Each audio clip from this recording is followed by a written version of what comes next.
Are you dizzy? We're not related, but I'm so glad that we have that connection. Yeah.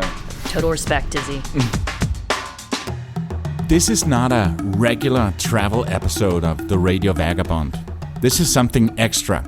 If you've been listening to the Radio Vagabond for a while, you will know that I do these extra episodes from time to time where I have conversations with some other nomads, avid travelers, or other interesting people I meet along the way, where the story is not so much related to the place we recorded, but more their story, and hopefully something that can inspire you to travel more. And in the coming weeks, we have a lot of those. You'll also get more episodes from Cape Town, and next week you'll get 2 episodes from the mother city that I've been really looking forward to sharing with you. It's about searching for Sugar Man, the search for Rodriguez, and my meeting with Sugar himself. 2 episodes about that, Monday and Tuesday, and then another interview on Friday. My name is Palle Bo, and this is the Radio Vagabond, partly supported by Hotels25.com. It's a website that helps you find the best prices on hotels around the world. Hotels25.com. The reason for my silly question in the beginning is because her name is Becky Gillespie, and I wanted to hear if she was related to the famous jazz musician Dizzy Gillespie. Did I just date myself there? When I met Becky on a recent Nomad Cruise and heard her story, I just had to sit down with her for this chat. She's also a full-time nomad. That's right. I've been a full-time nomad for 2 years, originally from Cincinnati, Ohio. And the, I guess, strange thing about me is that right after college, I moved to Tokyo, Japan, and I ended up being based there for 12 years. With a couple of gaps, I went home twice, thought I'd be back in Cincinnati, and decided, nope, Tokyo is my home, I'm going back. But then 2 years ago, wanted to see more of the world and got on the road full-time. So 12 years in Japan, and you just told me this 2 minutes ago. I did not know about that because that's been a big chunk of your life. It really has. Yeah, for some reason when I moved there, I just immediately loved it, and I'd never been obsessed with it before. Hadn't seen much anime or anything. How did that come up? I saw the movie Lost in Translation. Aha. Yeah, and I always joke that movie is about aching loneliness of the 2 main characters, but Tokyo to me looked really cool. And then when I did a bit of research, I thought, okay, it's very safe for women. The yen is a pretty strong currency to earn in, whereas I went and taught English when I first went there. Mm-hmm. A lot of people think, I'm going to go to Thailand, I'm going to go to Central America to teach English, but their currencies aren't strong. So you can't really travel outside of that country if you're earning money there. But in Japan, you can do that. And so Tokyo was very much a travel base as well. I went to a lot of places from there. Yeah. So. Yeah. But I guess you didn't expect that it would be 12 years. I never did, nope. I thought it would be 1 year, and then I would move back to Cincinnati, get married, have kids, all the natural, traditional things you do. Yeah. So 1 year turned into 12, so she spent about a third of her lifetime in Japan. But in that time, she got to see not only Japan, but also a lot of the Asian region. I did. I saw almost every country that was technically in Asia. So, yeah, including one of my favorites, Bhutan. I really love Bhutan. Oh, I have not been there. Yes. Like North Korea, for example, it's one of those countries where you have to go on a tour to be in the country. But it is a beautiful place. It's got a very calm vibe to it, and I recommend it to anybody. Yeah. But you didn't go to North Korea?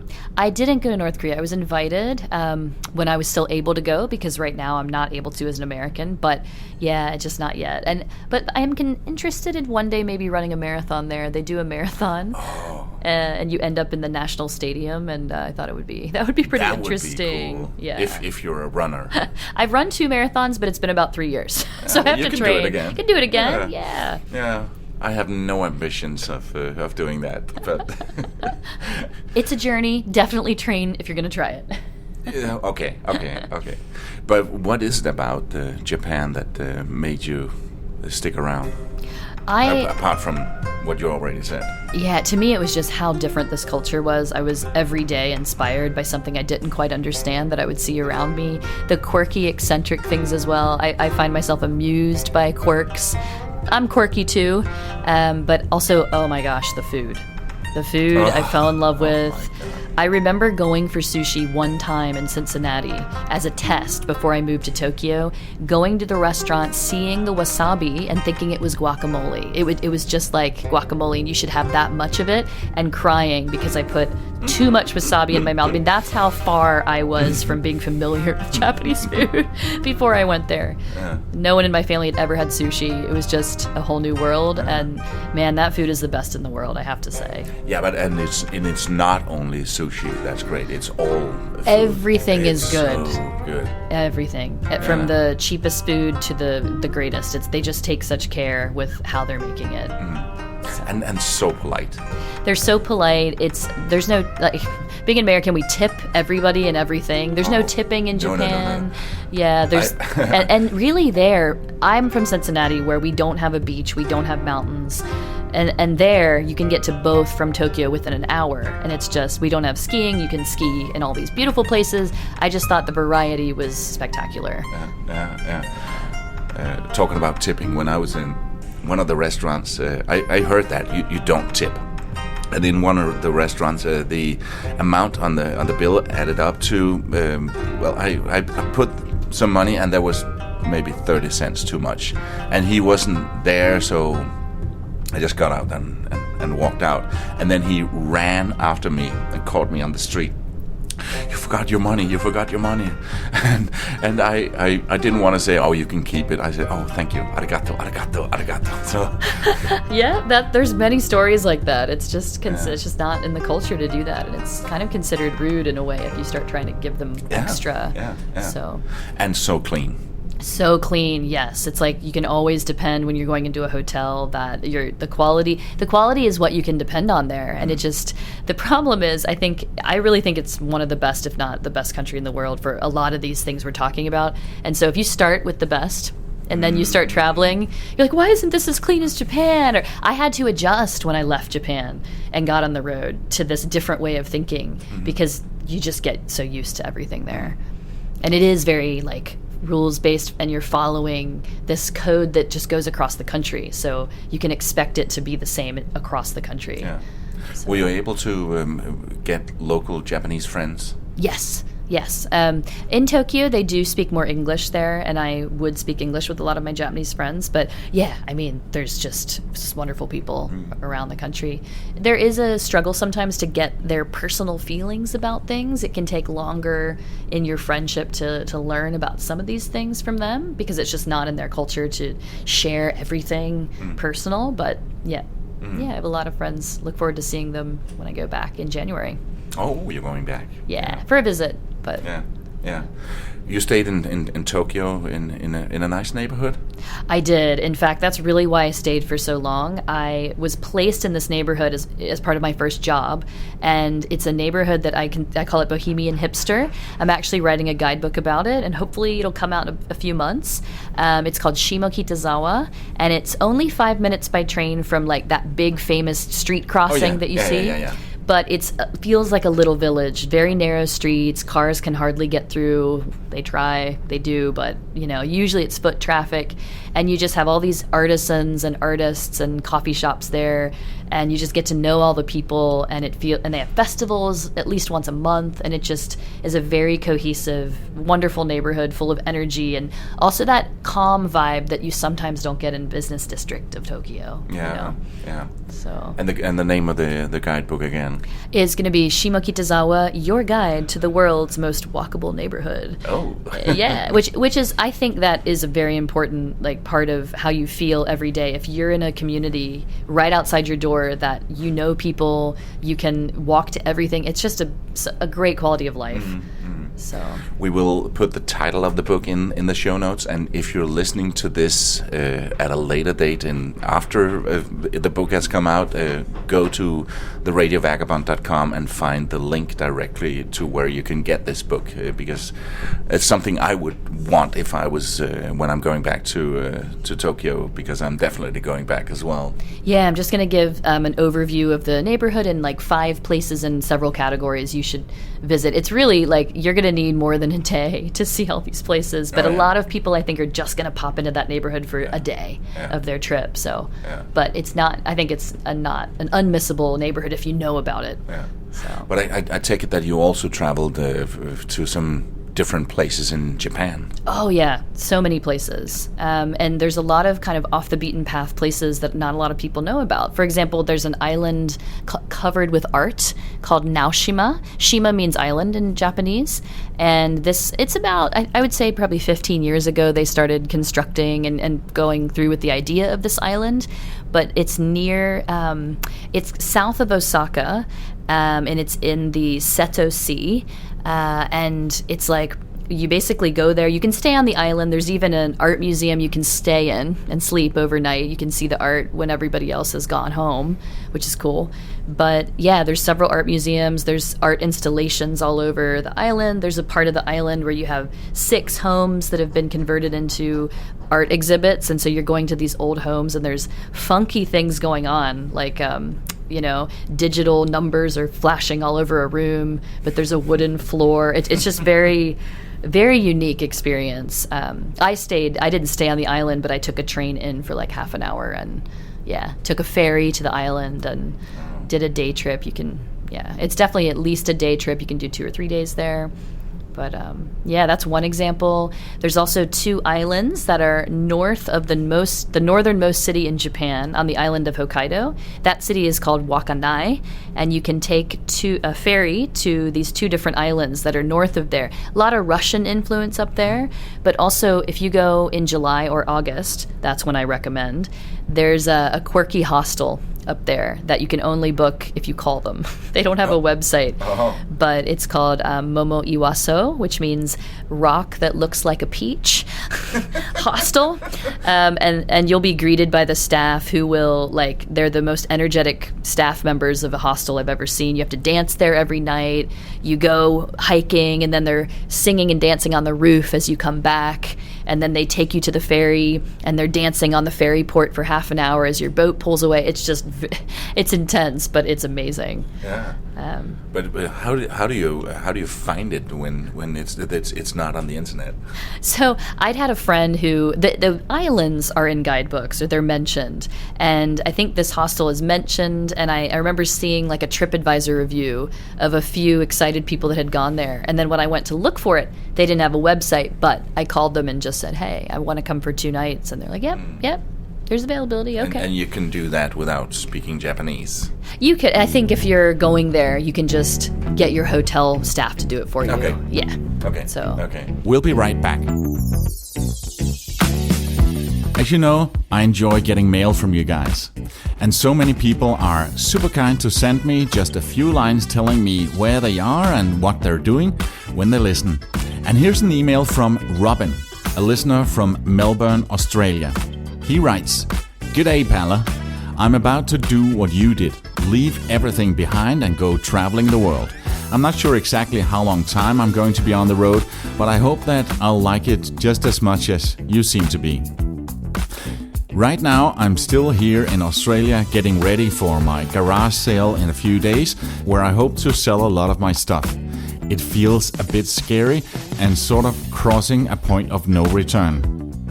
I can't thank you enough for all the inspiration you're giving me with your podcast. It makes me feel like I've made the right decision to start my nomadic life.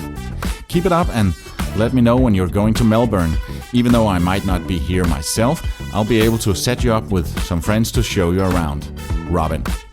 Thank you so much, Robin. I'm glad to be able to inspire you, and I'm sure you're going to love traveling full time. Even though it's not for everybody. Most people actually need a home base. I don't, and if I can give you an advice regarding that, travel in the speed that feels right for you.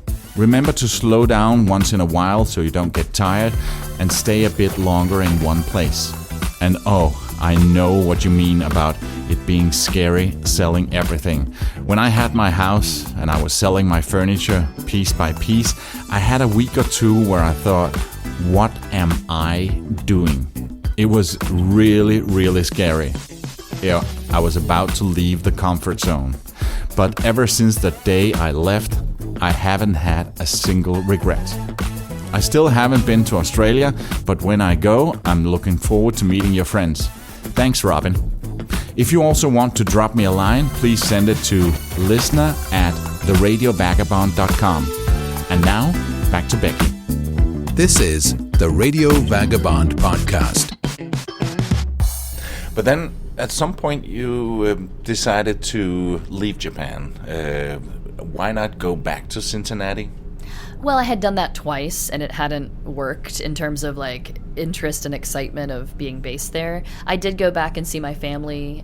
Actually, when I first left, I went straight to New Zealand because I'd never been, and it was like closer to Japan. Mm-hmm. But I just thought I still want to travel. There's still so much to see. I definitely have the travel bug. But now is the time that I have a job. I'm a proofreader. That's what I do now. And I can totally do that from my computer. So I just thought, I'm still young here, I think. Let's try and just live on the road for a while. Because I know once I'm based in a place, the tendency will be to be rooted and have children perhaps and start having it be harder to travel. So, yeah. Cincinnati's a very rooted kind of place. I do love my hometown, but it's a place where people can settle and have children and get full-time jobs and things like that. Yeah, and you see that happening at some point. For Cincinnati, I'm not sure, and my family knows this, but I do see in the future me settling in one place and building a community there, kind of like I did in Japan for so many years. So, yeah. And you've been doing it for 2 years. Tell me, how do you travel? So for me, it's a lot of like, I haven't been there. I'd like to just go, and I'm a solo female traveler at this point, but there's always something of interest. For example, on my list for next year is the mountain gorillas in Uganda. And I've never been to Uganda, but I want to go, so I'll probably join a tour because I'll be on my own when I go there. But then, if I'm in Africa, maybe I'll see a couple more countries in Africa while I'm there. I like to get to a continent and then do shorter flights around that area. I don't like to pay or take these flights that are going like 8 hours, 10 hours, too often too close together because it's hard on your body and your mental state. So, I'm a big fan of adventure travel. I've done a lot of like Machu Picchu, like I went to Everest Base Camp and all these different adventurous kind of like hiked Mount Kilimanjaro, all these things. So, I'm always looking for some of those types. You've done Kilimanjaro? Yes. Yeah, I climbed Mount Kilimanjaro in 2017, I think it was. So that's a whole story. I haven't put that story on my podcast yet, but I will do a solo episode. Yes, Becky is also a fellow podcaster. She does a very inspiring podcast. Welcome to the School of Travels podcast. I'm your host, Becky Gillespie, and each week I bring you stories of how travel can truly change your life if you take the chance to get out on the road and step out of your comfort zone. My guests also share travel tips and lessons they've learned along the way, which I hope inspires you to let travel be your teacher. So my podcast is called The School of Travels with an S. Please look for that with the S. And it's about what you learn from travel while you're on the road. I've ended up interviewing a lot of digital nomads, but also just people that have had some profound experience while they're traveling and how it changed them. In fact, I had the pleasure of being a guest teacher in Becky's School of Travels. With an S. Hello, listeners and fellow Nomad Cruisers, if you're tuning in this week. Welcome back to the School of Travels podcast. This week, I am bringing you my very first guest who became a digital nomad over the age of 50. His name is Palle Bo from Denmark, host of the Radio Vagabond podcast, and I met him back in November when I went on my very first Nomad Cruise. And it was actually Palle Bo's third Nomad Cruise. It's episode 31, if you want to look for that. So what are some of the highlights? So we've had apart from me, of course. Yes, you were definitely the highlight there. We've had one guy recently on the podcast unfortunately had a lot of accidents while traveling, and so he talked a bit about travel insurance and went into some details about what happened to him and what he learned from that. We had another guy who, living a typical 9-to-5 in the U.S. and then how he transitioned onto the road and how that's changed him. We had one guy, this was memorable for me. He has been on 90-plus Tinder dates while traveling, and you hear kind of more about what it's like to be on the road and trying to find romantic connection or just, meeting women or men on the road. It can be hard. I mean, we haven't gone into that, but... Is that something that's part of the way you travel? Are you looking for romance on the road? I am always open to it. I've found it to not be easy because it depends how fast I'm traveling. But even if you're someplace for 1 month, if you meet somebody who's local on Tinder, don't use Tinder too much. But if I do, they will say, "Wait, why are we on this date if you're only going to be here for 2 more weeks? What's the point of meeting?" And I'm like, "Oh, I just want to meet new people." They're like, "Well, I have a life here. Like, are you staying?" And that can be a challenge.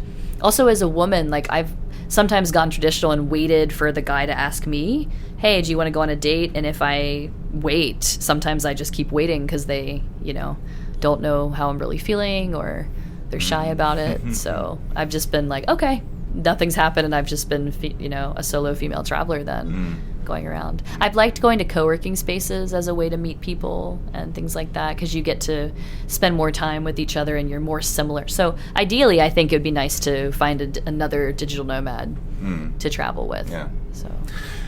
And right now we're surrounded by digital nomads. We're on this Nomad Cruise, and we've been on the boat on the ship for 2 weeks and 3 more days. What's it been like? This is your first Nomad Cruise. This is my first Nomad Cruise, and I'd heard about it from somebody I met at a co-working space. He invited me here, and it's been such an adventure that I never experienced. I thought I'd spend, half the day on my own doing my own work or something, but I never imagined there were so many activities on the Nomad Cruise to connect with each other. And I've done a lot of things for the first time, including ecstatic dancing. I attended a Tantra workshop, and some people might not even know what Tantra is, but that was me. I didn't know. And so you discover so many new things on this cruise if you're open to it. Every day there's like at least 6 or 7 meetups. There's 3 or 4 talks from professional speakers they've, figured out or organized before the trip and things like that. And just these destinations, I've never been to Oman or the United Arab Emirates. Like, we're now in this region, and it's just been great. 17 days. Yeah. And for me, this is my third, and for me is you get really close to these people because we do everything here. Yes, I know that I am going to have these long-lasting friendships, and the network is just going to keep growing. I know I'll go on another cruise, and I'm just amazed at the people I'm meeting. You learn they have so much experience. There's so much to teach you, but also they want to know the deeper part of you, and that was the unexpected thing. I'm having such deeper talks on this boat than I have had with any really other digital nomads I've just met in co-working spaces, and I hope to take that, feeling with me on the road now and open up deeper dialogues with people that aren't on the cruise ship with me. The next one is from the Caribbean to Europe in late April. If you're interested on going on that one and you're new to Nomad Cruise, I have a special way that will get you €100 discount. Send me an email on mail@theradiovagabond.com and I'll let you know how. Even if you listen to this episode sometime in the future, let me know if you're interested in going on the Nomad Cruise. I might be able to get you a discount. This is the Radio Vagabond podcast. Let's go back to when you left Japan. You started by going to New Zealand. I did. I had always dreamed of going to New Zealand, but I didn't want to go if I didn't have a good amount of time to be there. So I ended up spending 6 weeks there, and I went to Hobbiton, of course, and I went bungee jumping in Queenstown for the first time. I was like, that's been on my list, and that was a great experience. And New Zealand is just a beautiful place. I have not been yet, but it's so high on my bucket list. Go as soon as you can. It's just fantastic. And then after that, I went back home for Christmas. And then from there went to South America for about 5 months, and finally got that time I needed, because it's so far from Japan, to get to Colombia, Bolivia, Chile. Now, I'd been to Peru before and the Galapagos, but Wow. But that trip, I finally got to go to Easter Island, which was like, woo, such a weird, cool place. Let's see, where else did I go down there? Uruguay. I always kind of forget about on the trip, but it's such a beautiful country, very off the radar, and so easy to stay there, I think. Yeah, really. And Buenos Aires. Buenos Aires I had been back to then, and I stayed there for a month. Whenever I go to Buenos Aires, I can never go for a week or two. I always have to go for at least a month. I've been there 4 times now. It's, again, I think a bit off the radar for people. They're like, Buenos Aires, really? Like, no, it's fantastic. It's fantastic, yeah. It's the only place in Argentina I did go to, but I need to go back to Buenos Aires. I also need to see a lot more of Argentina. Yeah, I mean, it's a fabulous country just throughout, like, all the different landscapes. I mean, you've got to get to Patagonia, whether it's Chile or the Argentina side. And Iguazu, the waterfall. Oh, my God. Is amazing. Yeah. But yeah, Buenos Aires is the place you can just stay for months and months. And the people are lovely. There's a lot of Italian immigrants there. It's just very Italian, like, always wanting to chat with you. Very family-oriented. They'll invite you to their family functions, and it's great. And I was doing tango there as well. That was a big thing I was wanting to get into. And it's just a great community. Yeah, and good food. Good food, though, having so much experience in Japan, it felt like terrible food to me compared. I mean, once you have the beef a few times, you're like, there needs to be more variety. Buenos Aires, are you listening? You're getting better, but come on. Eat the food. It's hard to be a vegetarian in Buenos Aires. It's hard. It's getting easier. Yeah, it is. But it's but the wine. Hey, the wine is. I'm a big fan of Malbec. Mendoza is a great wine country to visit. Wine town. Yeah, So. yeah. And then you also did Bolivia. I did Bolivia, and I forgot about the whole visa situation. So they did let me in, but they said you've got to cross the border, because we crossed by land, and they said you've got to go immediately to this place in the town you're staying in, which happened to be in the same building as my hotel. It was very coincidental, but I did finish the visa processing, like, past the border several hours later. So, but it was for Americans, it's $180 or it was then for a visa. So. Yeah, I was traveling to Bolivia with an American as well, and I noticed that was the thing. We just go in there with a EU passport. So yeah, there's some governments are not happy with our government, and reciprocity, all that. So. Yeah, but beautiful country. I think it's one of the top 3 most beautiful countries. It is so stunning, and I know that you did the salt flats with the mirror effect as well. And it was that time of the year, which I did realize, too. Guys, research the time of year you're going there, because you want that mirror effect. And I was there in March, and it's just, it's another stunning. world. It's another planet. I was there in March as well, I think. Yeah, around that time. So, it was stunning. Did you do any Brazil?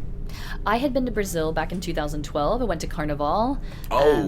Stayed there for a month. There's a place in Brazil that I still want to get back to. It's a 6-hour bus ride from Salvador in Bahia, and it's called the Chapada de los Diamantina, which is the name of the national park that it's in. The town is called Lençóis, and it's like you walk out to hot springs. They have caves. They have a beautiful blue lagoon. It's just the variety of things in this small town you can walk to is amazing. And it's also very safe there, which some parts of Brazil are not fully safe for walking around, but I never had a problem. I was perfectly fine in Brazil.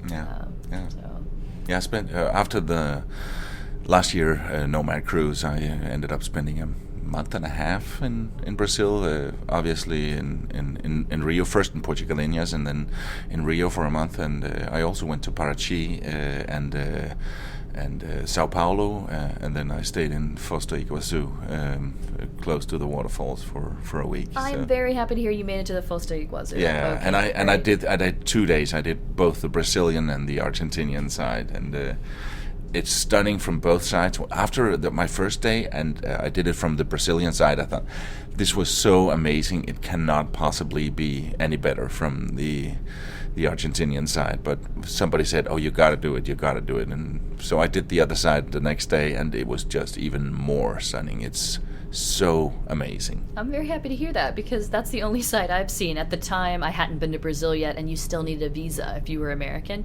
As of this past June, that's changed. I can now go for 3 months to Brazil with no visa. But it's just, again, another planet down there with the waterfalls. It's amazing. My God. Put it on your bucket list, everyone. Everyone, yeah.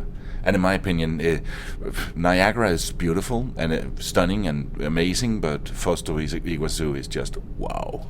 I feel the same. I went to Niagara in high school, and it was great. But when I saw the Foz do Iguazu, I was like, wow. Yeah. This is anybody's jaw would drop, and you just want to stay for several days.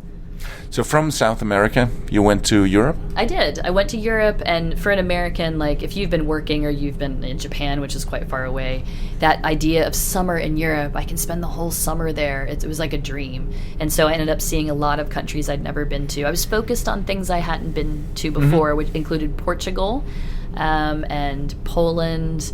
I went, this is not... Where in Poland? I went just to Warsaw and Krakow. Yeah, me too. I did Krakow first and then Warsaw, and I love Krakow so much I ended up staying a week longer there and a week less in Warsaw. Krakow's my favorite. I loved both, but I did mostly the touristy things in Krakow, including Auschwitz, which... I think is important for anybody to see once in their life. It's just absolutely, I agree. Yeah, but I actually had a friend in Warsaw, and she introduced me to her fiance, and so I had locals in Warsaw, and ended up having a much better time there than I expected. Yeah. So that was great. But yeah, Poland's beautiful. I want to see more of the smaller towns there. Yeah, me too. Yeah, and I went to, I'm trying to think of, I did also make it to Bulgaria, which was an unexpected delight for me. There was this co-working space there in a town called Bansko, and I had the most incredible 3 weeks there with everyone in this co-working space. We ended up doing a road trip to Macedonia and going kayaking, and it was just this unexpectedly beautiful country. And that's the co-working space. That's why you're here on the Nomad Cruise. That's right. I met one of the co-founders of the co-working space there. Shout out to Matthias. Matthias Zeitler. Did I say your last name right, Matthias? Yeah, it's still a booming community. It's growing and growing, and it's great. I love going there in the summer, but it's also a ski village. So any season, you'll find something to do there. Yeah. And make lasting friendships. Yeah. So, and then after that, I what did I do next? I went to back to Asia. So I had really spent time in Chiang Mai, which is a big nomad hub, but I'd only been there in 2005 for 5 days as a tourist, and so I based myself there for 3.5 months. Went to Borneo for the first time from there, and I also did last time this year, in about a week from now, last year, I went to India and did the rickshaw challenge, where we drove auto rickshaws. There were 80 people in 32 rickshaws, and we drove across southern India for 10 days, including New Year's Eve in a big hotel with a bunch of Indian people dancing with us, and it was an amazing experience. Yeah. And the auto rickshaw, that's what they call tuk-tuks. Exactly. So just to make it clear, it's the same thing. I was not dragging a wheelbarrow-looking thing behind me. People think I had questions back home about that. They thought, so you're running for 10 days? I'm like, nope, I'm driving. And it was the other side of the road, and it was a manual, which I'd never driven. So my partner ended up driving a lot more than I did, but I was a good navigator. Yeah. But how far do you drive? You drive for about 5 to 6 hours a day. The kilometers vary depending on the road conditions, but at least 100 kilometers a day, sometimes 150. And for how many days again? 10 days. So we had challenges. There's different companies that do this. One of them is called the Rickshaw Run, which is more intense. That's actually where I was inspired. I got my theme song for my podcast from these people who did a video about the Rickshaw Run. So it was in my head. And then Matthias, again, and he invited me last year to do that because he's very adventurous and likes these kind of events. So he wasn't in my rickshaw. He was in another one. But I had already had that seed planted in my head and thought, let's do something crazy and wild, because it's the wild stuff that really pushes you in travel and makes you get over fears that are deep set in your mind. And so, yeah, they're unforgettable experiences. Our rickshaw crashed on the last day. My ukulele that I travel with was destroyed. Got a new one, but luckily we walked away from that with like just scrapes and cuts. But it was, I mean, every day you start, you drive, you have to get these different challenges done, like stop at a temple, take a photo of your rickshaw in front of the temple, and then show us at the finish line that day, and you'll get points, like things like that. We had these points related challenges, but really it wasn't a race. It was just to keep us motivated throughout the day. Yeah. Yeah. I have to try that. That is straight onto my bucket list now. I'll give you more information. After we are. And I will put, if anybody else are interested, I'll put the links to that in the show notes. But most of all, I'm getting the links for myself because I want to do that. Yeah, you can have up to 3 people in your auto rickshaw. So mostly it was groups of 2 or 3. I would recommend 3 just for driving purposes. But also we had little pocket Wi-Fis in each rickshaw. So we had 4G going the whole time. So we're using Google Maps. And we're like just participating. Like they took us to the founder of the company, his grandpa's farm. So one day we just had a food making challenge, and we had a big dinner on a farm in India, and it's really cool. They do this every year, the classic run they call it, and it starts like December 28th and goes through January 6th or something every year. It starts in Chennai, India, but they do several different challenges, including Sri Lanka. They do the East Caucasus in Europe or Asia. So, you should do it, Palibo. Oh, that would be a great podcast as well. You're gonna, and I have 2 episodes of my podcast I have related to the Rickshaw Challenge. I think 13 I interviewed one of the other teams, and 14 I want to say it was my experience and impressions on the Rickshaw Challenge. Okay, we'll dig those up as well. Yeah. Awesome. And then after that, I went to Japan back in January. I actually have, interestingly enough, when you quit your job, sometimes your ex-company doesn't want to fully let you go. So every January for the last 2 years, my ex-company, which was a law firm where I taught English, they've been inviting me back to work for a week. And I have permanent residency in Japan, so I can work. I can just go in and work. And so I went in January. Then I went back to New Zealand for 10 days because I was going back to Buenos Aires. So earlier this year, so it was like 2 long flights, but I took 10 days in the middle in New Zealand from Tokyo to Auckland direct flight to Buenos Aires. So, and it's kind of a trick because you don't want to always go through the US. There's like immigration changes and stuff like that. It's more of a hassle. New Zealand, it's pretty easy to fly through. So, then I spent 2.5 months earlier this year back in Buenos Aires, based there, and was taking tango and Spanish lessons every day. And it was cool. That was like one of my dreams I'd always wanted to do, was live somewhere that long. Yeah. Buenos Aires is actually really easy to find short-term, like 2 to 3 month accommodation. So yeah, I did that. And then I'm trying to think, that put me up to April. Then I was I went to the U.S. and went on another cruise with my family for 5 days in the Caribbean, and then flew to Europe and did a whole other summer in Europe again. Including Georgia. I stayed in the country of Georgia for 3 weeks, and Georgia is an amazing country. Tbilisi, the capital, is a great place to base yourself as well. Yeah. Cheap transportation, great food. Yeah, I've been looking into Georgia as well recently, and I hope to get there in 2020. Yeah, we did. I have an episode on my podcast about a road trip, how to book your own road trip in Georgia, and we found a company that delivers the rental car to your door in Tbilisi, including your Airbnb, and then they'll pick it up from you. And it was an automatic car this time, so it was easier for us. But I didn't end up driving. Like, we had a guy from the Netherlands with us who did most of the driving. You can check it out. I want to say it might be episode 23 or 22, so you'll find it. But that was amazing. The scenery, the mountains, it's great there in Georgia. Yeah, and wild roads. If you want wild driving, go ahead. Yeah. Yeah. What's left on your bucket list? Where do you think the next couple of years is going to take you? I do want to see more of Africa, including Cape Town and Namibia, Ethiopia. Plan to stay a while in Cape Town. I would like to. I've just seen so many gorgeous images of it, and Table Mountain and the beach and everything. So and things are cheap. Is it? Okay. Yeah. Accommodation is can be a little bit pricey, but living expenses are half price of what you and I know. That's great to hear. Yeah, it's still kind of one of those undiscovered places for me. And again, seems like a country with a lot of variety of landscape, which I've loved so much about Argentina. It is so beautiful, and it's just an easy place to be. There's a bit of a nomad community there. Oh, that's great to hear. Yeah, so Africa for sure. I think we shouldn't ignore it as nomads. I think a lot of people do. And they think, oh, it's complicated, it's expensive to get around.